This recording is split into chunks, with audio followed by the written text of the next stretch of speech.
pain from the ongoing government shutdown spreading to airports across the United States. Right now, a nationwide flight reduction is in effect. The FAA is forcing cuts at dozens of America's largest airports, citing safety concerns as air traffic controllers are working without pay. More than 800 flights have already been canceled. Here's what travelers are saying. It's difficult to understand how they just can't figure this out. You know, it's going to impact everybody. Hopefully they'll get back to normal, traveling and everything else. En 2 ans, la géographie du trafic aérien international a été bouleversée, sans qu'aucune modification formelle n'ait été apportée aux lois qui le régissent. En novembre, le terminal international de l'aéroport JFK de New York a fonctionné pendant 3 jours consécutifs à moins de 20% de sa capacité. Au lieu d'annonces intermittentes d'embarquement, il y avait une absence quasi totale de vols au départ ou à destination du territoire américain. Ces données, recoupées par la suite avec les registres internes de l'administration fédérale de l'aviation et les statistiques du département du commerce, ont révélé une tendance plus large. Au cours de 6 trimestres consécutifs, 7 des principaux aéroports internationaux des États-Unis ont enregistré une baisse cumulée de 60 à 80% du volume de passagers étrangers. Il ne s'agit pas d'un ajustement technique ni d'un ralentissement ponctuel. Le recul touche l'épine dorsale de l'infrastructure internationale du pays, sans faire de bruit officiel. L'aéroport de Los Angeles a perdu 60 et 11% de son trafic en provenance d'Asie. Miami a vu plus de la moitié de ses liaisons avec l'Amérique latine supprimées. Boston ne reçoit plus les vols directs en provenance d'Allemagne et du Royaume-Uni, qui soutenaient auparavant les échanges universitaires et scientifiques. Seattle, autrefois vitrine des échanges transpacifiques, est devenu un point de dispersion vers les hubs de Vancouver et Tokyo. Ces pertes ne sont pas compensées en interne, ni inversées par des mesures d'incitation, des révisions tarifaires ou des accords diplomatiques. Au contraire, les compagnies aériennes étrangères transfèrent l'ensemble de leurs opérations vers des aéroports au Canada, au Moyen-Orient et en Asie du Sud-Est. Emirates, par exemple, a réduit de 60% ses vols vers les États-Unis sans présenter de prévision de reprise. Lufthansa a supprimé ses liaisons directes vers Portland. Singapore Airlines a concentré son réseau sur le Pacifique asiatique, avec de nouveaux hubs régionaux à Séoul et Taipei. L'impact de cet épisode ne s'est pas limité à ce qui s'est passé dans les terminaux à ce moment-là. Le réalignement affecte directement les chaînes commerciales, les secteurs du tourisme, les réseaux universitaires, la logistique des événements internationaux et les schémas migratoires à court terme. Le recul logistique coïncide avec des retards systématiques dans le traitement des visas, une réduction du personnel consulaire et une instabilité tarifaire pour les produits et services directement liés au tourisme mondial. Au-delà de la baisse en chiffres absolus, le fait le plus pertinent d'un point de vue institutionnel est l'absence d'un plan fédéral visible pour contenir ou inverser la tendance. La perte de confiance, qui ne dépend pas d'annonces, mais de décisions opérationnelles quotidiennes, se manifeste par le désertement progressif des terminaux, la fermeture de guichets et la réduction de l'offre dans les aéroports qui ont toujours été les vitrines du pays. À Miami, les compagnies LATAM et Avianca ont cessé d'exploiter des liaisons qui, depuis plus d'une décennie, reliaient le sud de la Floride à l'Amérique du Sud. À Boston, l'annulation des liaisons avec Dublin et Paris a directement compromis le flux d'étudiants étrangers, affectant non seulement la fréquentation universitaire, mais aussi les secteurs hôteliers et culturels liés à la vie universitaire. À Portland, des terminaux ont été désactivés après une baisse de plus de 70% du volume international. À Newark, les temps d'attente à l'immigration et à la sécurité ont dépassé 2 heures, même avec un volume réduit de passagers. Ce qui a conduit des compagnies telles que Virgin Atlantic et Swiss à se retirer complètement. Les données les plus récentes du World Travel and Tourism Council estiment les pertes à plus de 12 milliards de dollars de recettes internationales pour le secteur du tourisme américain. Et il s'agit là d'une estimation prudente. Les rapports des cabinets de conseil privés qui travaillent avec le secteur aérien indiquent qu'une partie de ces pertes sera structurelle. La reconfiguration logistique a déjà réorienté les investissements vers les terminaux internationaux au Canada et au Moyen-Orient, avec la mise en place définitive de nouvelles liaisons. Ce qui pouvait, auparavant, être inversé par des ajustements diplomatiques ou une révision tarifaire, nécessite désormais de reconstruire la crédibilité institutionnelle. La difficulté ne réside pas seulement dans le fait d'attirer des passagers, mais aussi de convaincre les multinationales que les États-Unis offrent une prévisibilité réglementaire suffisante pour justifier le maintien de hubs logistiques stratégiques. sans une réaction coordonnée entre les départements d'État, du commerce et des transports. La tendance est que le réseau continue à se réorganiser loin des frontières américaines. Des récits comme celui-ci aident à comprendre les changements qui se produisent sans discours public, mais avec des conséquences réelles. La proposition ici est de continuer à observer ces déplacements et d'offrir des contextes qui n'apparaissent pas toujours dans les actualités quotidiennes. Si ce type d'analyse contribue à votre lecture du scénario actuel, cela vaut la peine de continuer à suivre ce blog. C'est dans ce contexte que différents organismes commencent à identifier des tendances convergentes qui n'étaient pas initialement sous les feux de la rampe.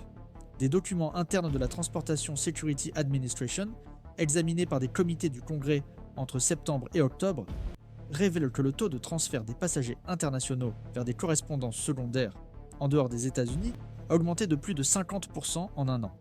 Cela signifie que les aéroports américains ne sont plus des points d'arrivée finaux et fonctionnent désormais comme des escales évitables. L'American Association of Airport Executives, dans un avis envoyé au Sénat, a mis en garde contre le risque de perte du statut de plaque tournante principale dans au moins 3 terminaux internationaux. L'avertissement ne concerne pas les travaux ou la capacité physique, mais la fiabilité systémique. Une partie de cette refonte logistique repose sur des fondements qui dépassent le cadre de l'aviation civile. La politique tarifaire des États-Unis, en particulier en ce qui concerne les compagnies aériennes et les produits liés à l'hôtellerie, a subi des changements importants à partir du second semestre de 2023. L'imposition de surtaxes sur les produits et services importés utilisés dans la chaîne touristique a entraîné une augmentation des coûts d'exploitation pour les entreprises opérant sur le sol américain. Dans le même temps, la fermeture partielle des consulats et la lenteur des mécanismes de délivrance des visas ont aggravé ce que les analystes diplomatiques décrivaient déjà comme un ralentissement de la mobilité mondiale en provenance des États-Unis. Le délai moyen pour la délivrance des visas d'entrée, en particulier pour les pays d'Amérique du Sud, d'Europe de l'Est et d'Asie du Sud-Est, dépasse 180 jours dans certaines juridictions, ce qui rend impossible la planification de voyages universitaires, d'événements et d'échanges commerciaux. Cette convergence aide à comprendre pourquoi les entreprises et les gouvernements étrangers ont reformulé leurs vecteurs de circulation. Le cas canadien illustre bien ce déplacement. En moins de 18 mois, les aéroports de Toronto et de Vancouver ont accueilli 12 nouvelles liaisons auparavant exploitées via New York, Miami ou Boston. Ce changement ne résulte pas seulement de la proximité géographique, mais aussi de la prévisibilité institutionnelle et opérationnelle. L'autorité aéroportuaire du Canada, en coopération avec ses homologues en Europe et en Asie, a conclu des accords de réciprocité technique qui ont considérablement réduit les temps d'atterrissage, de correspondance et de dédouanement. Pour les passagers et les entreprises, cela représente un avantage immédiat. Pour les États-Unis, cela représente un recul qui ne peut être inversé uniquement par des subventions ou des annonces. Dans les débats internes du Conseil consultatif américain du voyage et du tourisme, le terme le plus souvent utilisé pour décrire cette situation est « perte de traction diplomatique ». Cette expression résume la perception selon laquelle l'absence de coordination entre la politique étrangère, le commerce et les transports a eu des effets cumulatifs. Le secteur hôtelier commence à en ressentir les conséquences. À Boston, la chaîne d'hébergement universitaire a perdu près de la moitié de sa demande internationale. À Miami, les hôtels destinés aux touristes sud-américains fonctionnent à moins de 40% de leur capacité. À Seattle, les centres de congrès signalent des annulations en série. Le schéma se répète avec des variations locales, mais sans exception. La Federal Maritime Commission et le Department of Homeland Security ont également reçu des alertes, indiquant que le ralentissement des activités aéroportuaires pourrait compromettre les chaînes logistiques plus larges. Lors de réunions organisées en octobre avec des représentants du secteur aérien, les opérateurs de fret ont exprimé leur inquiétude quant à la réaffectation des itinéraires logistiques vers des hubs situés en dehors des États-Unis, ce qui implique un allongement des délais de transit, une augmentation des coûts et une perte de contrôle sur les flux stratégiques. Bien que ces impacts ne soient pas visibles pour le grand public, ils annoncent un effet domino. À mesure que les hubs logistiques se déplacent, les investissements dans les infrastructures, les centres de distribution et le réseau de fournisseurs suivent ce mouvement, entraînant avec eux une partie de la base économique régionale. À partir de là, on observe un mouvement plus subtil, mais non moins important, parmi les universités, les centres de recherche et les organisations culturelles qui dépendaient historiquement des flux internationaux.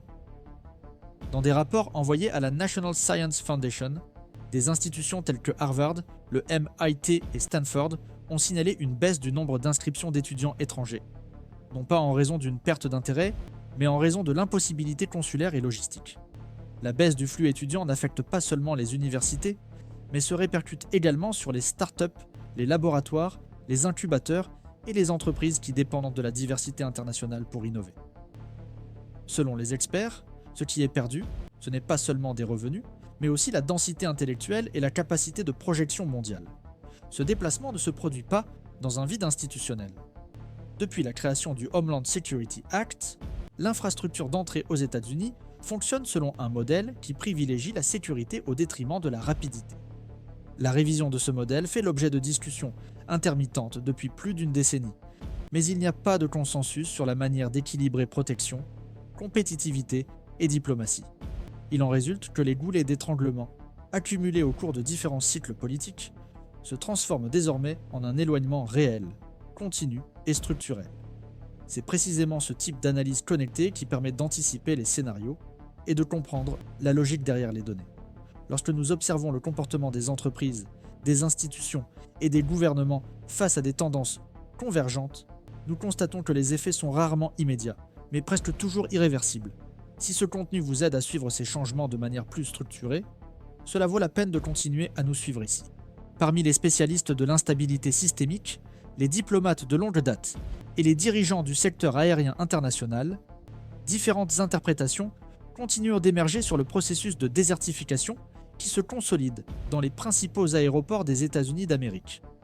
Pour une partie de ces analystes, ce mouvement doit être compris comme faisant partie d'une reconfiguration inévitable de l'aviation mondiale, dans laquelle le pays cesse de concentrer exclusivement la connectivité internationale et s'intègre dans un réseau plus réparti de pôles régionaux. Dans cette perspective, l'essor des hubs au Moyen-Orient, au Canada et dans les économies asiatiques stratégiques représenterait une redistribution organique des flux mondiaux, stimulée par les transformations démographiques, les nouveaux accords multilatéraux et les changements dans l'allocation internationale des capitaux. Dans ce contexte, le recul observé n'indiquerait pas un effondrement institutionnel, mais un ajustement géoéconomique cohérent avec un système en transition. D'autres observateurs contestent toutefois cette lecture à long terme et soulignent que la rapidité du déclin, associée à l'absence de réponse politique coordonnée, indique une perte de centralité qui ne figurait pas dans les projections techniques élaborées jusqu'en 2023. Pour ce groupe, le cœur du problème ne réside pas seulement dans le renforcement des centres concurrents, mais dans la convergence de décisions internes qui ont compromis la fiabilité opérationnelle des États-Unis d'Amérique en tant que plateforme de connexion internationale. L'instabilité des politiques tarifaires, les directives migratoires changeantes, les retards persistants dans les procédures consulaires, l'augmentation des inspections aléatoires et les défaillances récurrentes de communication entre les organismes publics auraient affaibli, en quelques cycles, un prestige logistique construit au fil de plusieurs décennies. C'est précisément sur ce point que le débat s'intensifie.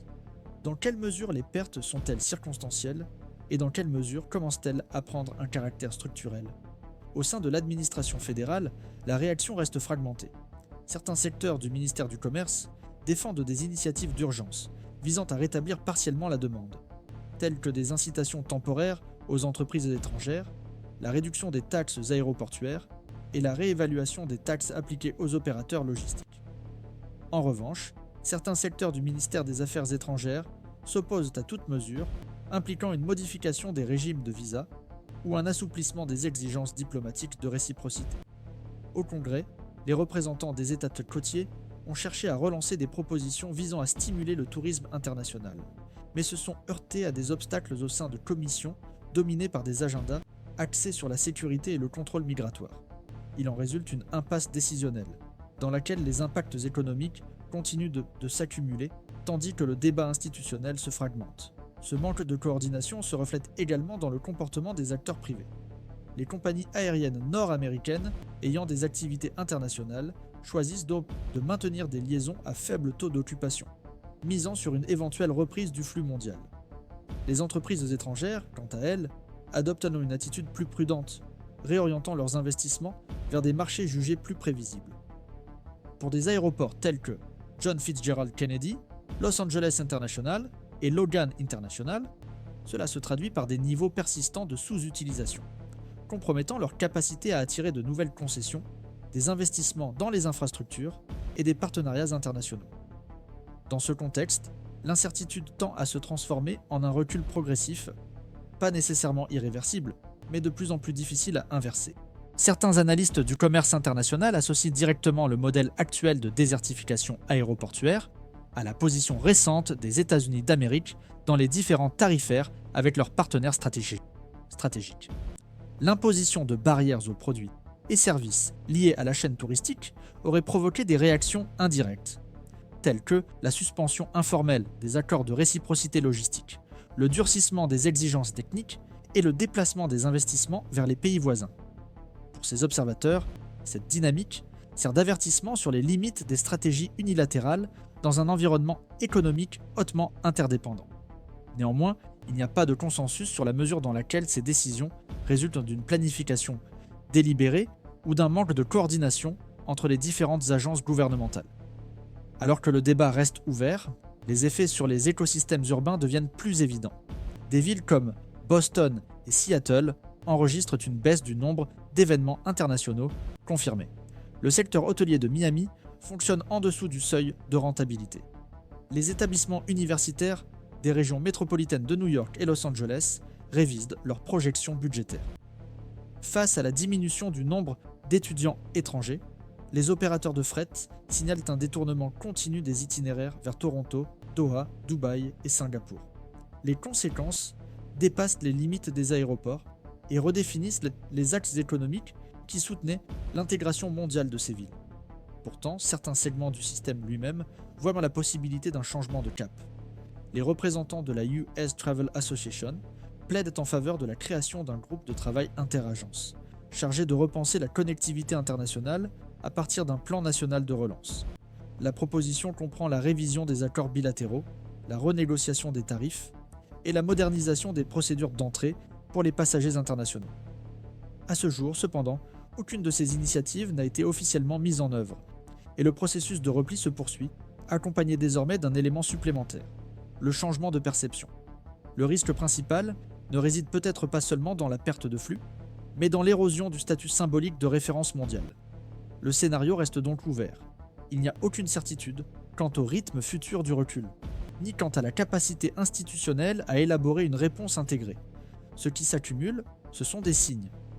Des signes indiquant que les principales portes d'entrée du pays n'exercent plus le même pouvoir d'attraction, et que, à mesure que les entreprises et les gouvernements ajustent leur stratégie, le système international réagit moins aux déclarations officielles et davantage à ce qui se consolide comme une perception pratique. Les analyses de cette nature contribuent à maintenir l'attention sur les mouvements qui façonnent le fonctionnement des institutions. Si ce type d'interprétation correspond à votre façon de voir le monde, il vaut la peine de continuer à le suivre. C'est de ce suivi continu que tendent à émerger les interprétations les plus cohérentes et les mieux fondées.